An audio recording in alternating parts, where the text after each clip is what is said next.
In this inaugural edition of 2 Minute Technique, I'm going to be looking at how to use the passage of time in your creative writing. It's one of those things you might not have thought about before, but if it's done well, it's really smooth, and if it's done badly, it's kind of clunky and it can lead to your writing feeling a bit amateurish and just not right. We've probably all seen it or read it somewhere, but I'm talking about when the text says 3 days later or 1 week later, just hits you right in the face, punches you on the nose with that passage of time and kind of breaks your immersion. The first and simplest piece of advice for this is that unless there's a very strong plot reason why you need to say exactly how much time has passed, just avoid doing it entirely. But if your heart is set on saying how much time has passed, you absolutely want to do it, then I would avoid opening a scene with something like a few days later or 1 week later. Like I said before, it's really direct and on the nose when you do this. I'm going to show you a more subtle way of doing it that comes across a little bit more professional and makes you look more skilled as a writer, and who doesn't want that? The way I do this is to immerse the mention of time passing in what's happening with my narrative.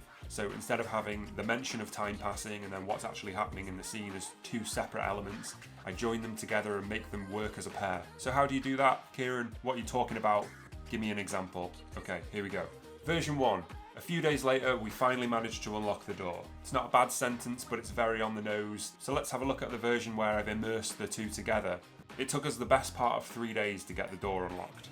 So it's a bit more interesting, we haven't lost any meaning, and it's more immersive. The time passing is rolled into the narrative so that the two just work together seamlessly. You can write this in scene transitions, chapter changes, or even just in the main bulk of your text.